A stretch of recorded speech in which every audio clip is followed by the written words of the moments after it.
चलते हैं mental math कक्षा 6 के अगले भाग की तरफ। और इस सीरीज में मैं करा रहा हूँ जो आपकी आखिरी साल यानी पिछले साल जो आपकी मेंटल मैथ की क्विज हुई थी, ठीक है, आपका जो कंपटीशन हुआ था, जो भी एग्जाम हुआ था जोनल लेवल पर, उसके कुछ क्वेश्चन मैं आपको सोल्व करा रहा हूं ताकि आप सभी बच्चों को पता लग जाए कि किस तरीके से क्वेश्चन आते हैं। मैं हूं हरी सर और आप देख रहे हैं मेरा YouTube channel maths with Hari sir, special Hindi medium के बच्चों के लिए। आइए करना शुरू करते हैं। तो बच्चों यहाँ पर आप अपनी स्क्रीन पर देख पा रहे हैं कि मैंने कुछ प्रश्न लिखे हुए हैं। ये भी क्या है, समीकरण के प्रश्न हैं। आइए करना शुरू करते हैं। तो इसमें क्या करना है, x का मान बताना है हमें। तो देखो यहाँ 5x जमा 5 लिखा है और इधर 4x घटा 5 लिखा है। तो हम क्या करेंगे बच्चों, इस x वाले को हम इधर ले आते हैं, ठीक है, बाईं तरफ ले आते हैं। तो 5x हो जाएगा, इधर ये जमा का है तो इधर आकर ये घटा का हो जाएगा दाईं तरफ। जब बराबर के निशान से ये इधर यानी अपनी जो साइड होती है, डायरेक्शन होती है, दिशा होती है, वो बदलते हैं तो साइन चेंज हो जाता है। अब बराबर ये लगा दे, यहाँ पे घटा 5 है। अब जैसे ये जमा 5 है, इसको भी हम इधर के लेके आएंगे, दाईं तरफ लेके आएंगे तो इसके आगे जमा का निशान है, इधर आकर ये घटा का हो जाएगा। अब यहाँ पे देखो बच्चों, ये देखो घटा हो गया, ये जमा हो गया, घटा जमा घटा। 5x में से 4x आप घटा दीजिए तो 1x बचेगा और बड़े नंबर के सामने जमा का है तो जमा का निशान लगाना है। और यहाँ पर घटा 5 और घटा 5 कितने हो जाते हैं बच्चों, घटा 10 हो जाते हैं। तो ये x का मान आपका आ गया, ठीक है। अब यहाँ पर प्रश्न नंबर 9 में भी हमें क्या करना है, x का मान बताना है। अब देखो बच्चों, यहीं पे मैं बताता हूँ, यहाँ पर आप इस तरीके से कर लीजिए। 50/x लिखा हुआ है और इधर 2.5 लिखा है, इसके नीचे आप 1 मान ले, ठीक है ना, इस तरीके से। अब आप कहेंगे सर ये तो भाग में है x, क्या करें इसका, मैं आपको बताता हूँ करना क्या है। बिल्कुल इजी तरीके से आप कीजिए। तो क्रॉस में गुणा कर दो आप बच्चों, ऐसे जब बराबर में हो ना, इस तरीके से दो भिन्न संख्याएं आ जाएं तो क्या कर दे, क्रॉस में गुणा कर दें। तो x की गुणा 2.5 के साथ हो जाएगी, इस तरीके से ये हो गई गुणा और बराबर का निशान लगाओ और इनकी दोनों की आपस में कर दो इस तरीके से, ठीक है, गुणा कर दी। अब हमें x का मान निकालना है। अब आप देख सकते हैं 50 गुणा 1।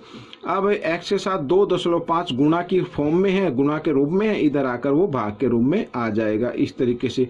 यहाँ पे क्या है, पॉइंट के लिए ऊपर आप 1 और लगा दें और पॉइंट के पीछे 1 अंक है तो 1 0 लगा दें इस तरीके से। तो 25 से कम 25, 25 दूनी 50, तो 10 से कम 10, 10 दूनी 20। तो ये आपका उत्तर आ गया, ठीक है। इस तरीके से आपको कर लेना है। अब यहाँ पर प्रश्न नंबर 10 में भी हम देख रहे हैं कि इसमें भी हमें x का मान निकालना है। तो यहाँ पर देखो बच्चों 3x लिखा हुआ है बराबर, इस घटा x को भी आप इधर ले आओ, ठीक है ना, इधर लेके आते हैं इसको बाईं तरफ। तो यहाँ पर बच्चों ये घटा का है तो इधर आकर जमा का हो जाएगा, हो गया। और इधर 3 और ये जमा 2 है, इसको इधर ले आओ, दाईं तरफ ले आओ तो इधर ये क्या हो जाएगा, घटा का हो जाएगा।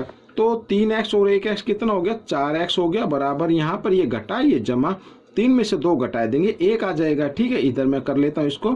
तो बच्चों हमारा जो आया 4x बराबर 1 आ गया। अब आपको तो x का मान निकालना है, तो x बराबर 1 और 4x के साथ गुणा के रूप में है, इधर आकर ये भाग के रूप में आ जाएगा। तो ये आपका उत्तर बन गया, ठीक है। आइए यहाँ पर प्रश्न नंबर 11 भी हम कर लेते हैं, x का मान निकालना है। तो यहाँ पर बच्चों 1/3x लिखा हुआ, तो मैं इसको लिख सकता हूँ x/3, क्योंकि ये भी अंश पे है और ये भी अंश, तो अंश को अंश से गुणा कर देते हैं, ये आ गया बराबर 1 और ये घटा जमा 2 है ना, इसको हम इधर लेके आते हैं दाईं तरफ। तो इधर आकर ये किस चीज का हो जाएगा, घटा का हो जाएगा ऐसे, ठीक है। आइए इधर कर लेते हैं। तो x बराबर यहाँ पे 2 में से 1 घटा दो, 1 आएगा, बड़े नंबर के सामने घटा का, इसलिए घटा का निशान लगाना है आपको। और 3 इधर x के साथ भाग के रूप में, इधर 3 क्या भाग के रूप में, इधर आकर वो गुणा के रूप में आ जाता है। तो x बराबर 3 एकम 3 और घटा का निशान है तो घटा का निशान हमने लगा दिया, ठीक है, इस तरीके से। अब देखो प्रश्न नंबर 12, यहाँ पर लिखा है y बराबर 5x घटा 7 में y का मान बताओ यदि x बराबर 4 हो, ठीक है ना। x बराबर कितना हो, 4, तो हमें y का मान बताना है। y बराबर, ठीक है, 5। अब गुणा यहाँ पे क्योंकि 5 और x के बीच में कोई निशान है तो गुणा, और x की जगह आपको x का मान लिखना है, ये मैंने लिख दिया, और घटा 7। ठीक है यहाँ पर। तो आइए इधर कर लेते हैं। तो y बराबर पहले गुणा करनी है आपको, 5 गुणा 4, जो बोर्ड मास का नियम होता है वो कहता गुणा करो। तो 5 गुणा 4, 5 चौक 20, तो 20 घटा 7, और 20 में से हम 7 घटा देते हैं तो बच्चों आ गया 13। ये आपका उत्तर बन गया। ठीक है इस तरीके से। अब यहाँ पे प्रश्न नंबर 13 कहता है, देखिए 11/7 को मिश्रित भिन्न क्या है, इसकी मिश्रित भिन्न क्या है। तो मिश्रित भिन्न क्या होगी ये देखने के लिए आप अंश को हर से गुणा कर दो, 11 को गुणा नहीं भाग कर दो, 7 से भाग कर देते हैं।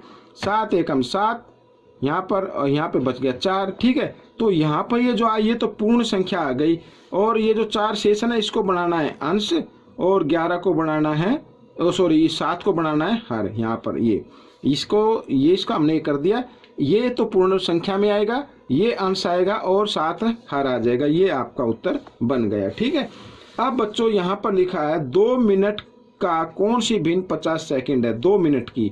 तो बच्चों यहाँ पर हमें ये देखना है कि 2 मिनट का कौन सी भिन्न 50 सेकंड है, यानी 50 सेकंड कौन सी भिन्न में आता है। ठीक है ना। तो आप एक काम करें, इसको करने के लिए आपको क्या करना है, आपको दोनों को सेम यूनिट में चेंज कर लेना है। ठीक है यहाँ पर 2 मिनट आ गए ना, तो 2 के सेकंड बना लेते हैं गुणा 60 करके।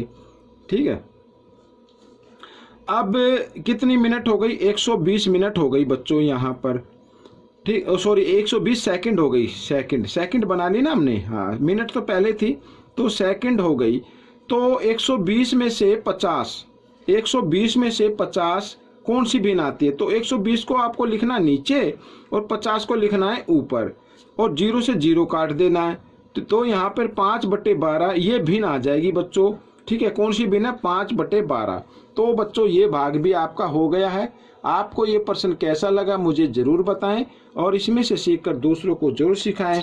मिलते हैं अगले भाग में, तब तक आप इसमें से अभ्यास करते रहिए, और मेरी वीडियो देखने के लिए आप सभी बच्चों का बहुत बहुत धन्यवाद।